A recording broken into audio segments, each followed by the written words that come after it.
qu'on demande quand est-ce qu'il a adhéré ou pas? Comme tu veux. Tu t'en vas? Bon. Non, je vais fumer ma cigarette, mais j'écoute. Hein. Fernand. Hein? Parce que ça, c'est Bon, un Fernand, film après. est-ce que ça t'ennuie? Tu peux te présenter ton nom, prénom? Nom, prénom? Attends, viens là. Parce que moi, tu sais, je suis un peu dur de l'oreille. Hein. Bon. Tu donnes ton nom, Oui. tu donnes ton prénom, Oui. tu donnes tes qualités, c'est-à-dire ce que tu as fait dans la vie, ce que tu es ouvrier, artisan, et à quel âge tu as commencé à militer. Ah.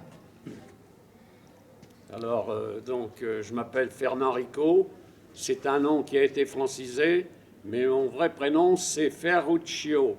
Et je suis né, effectivement, le 13 octobre. Seulement, comme mes parents, le curé et le maire étaient superstitieux, ils m'ont mis le 14. Voilà. Alors, donc, ça m'a traîné toute ma vie avec ce réseau. Fernand m'a comment je veux dire, et les gens du quartier m'ont appelé toujours Fernand. Et moi, maintenant, je continue parce que c'est un problème de racisme que j'ai mieux vécu. Mes parents, eux, ont supporté un racisme dans Lyon terrible. Mon père est venu en France avec un contrat. Il voulait partir aux États-Unis.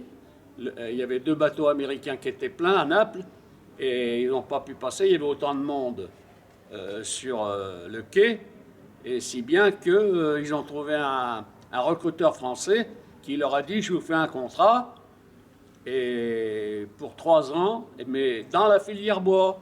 Et ils ont atterri à Grenoble à la série Élie-Barré. Voilà le cheminement de mes parents. Et bon, je vous raconte pas ma naissance parce qu'on a habité dans une mansarde affreuse. Ma mère était obligée de retourner en Italie pour accoucher parce que c'était pas vivable. Et mon grand-père a pu trouver une autre mansarde. Ça fait comme ça, on a pu venir en France. Voilà, comme il faut, avec ma mère. Bon, qu'est-ce que tu veux que je te raconte? Dis. À quel âge tu t'es engagé en politique?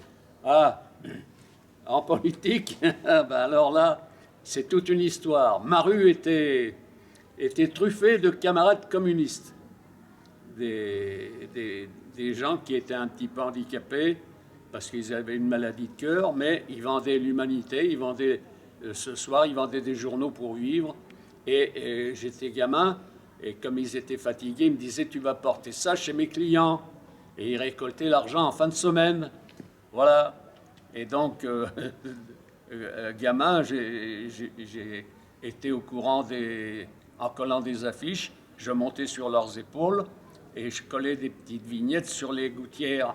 J'avais le pot de colle, je montais sur leurs épaules, j'avais le pot de colle à la main, et puis sur les gouttières le plus haut possible pour pas qu'elles soient arrachées. Voilà.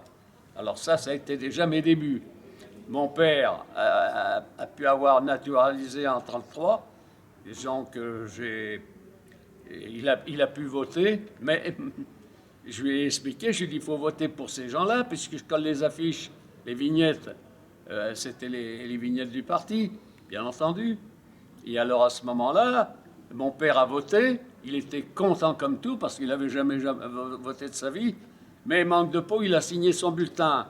Et le camarade qui était au dépouillement, il est venu à la maison, il m'a dit: alors, Rico, t'as signé ton nom. Il ne fallait pas signer ton nom. Ton bulletin n'est pas bon. Alors, il avait gribouillé avec son stylo. On n'avait pas les stylos à billes, là, c'était des stylos à encre. Il a griffonné pour ne pas être inquiété dans son travail. Voilà, ça, c'était des atouts de vie. Et puis après, ben moi, ma camaraderie, je l'ai connue depuis la maternelle. J'avais les enfants de la maternelle. La maternelle était au 7 et mes parents étaient au 13 de la rue du Bief. Si bien que quand ma mère faisait des croustouilles, les biscuits italiens, ça sentait dans toute la rue. Voilà, alors donc... Quel âge as-tu?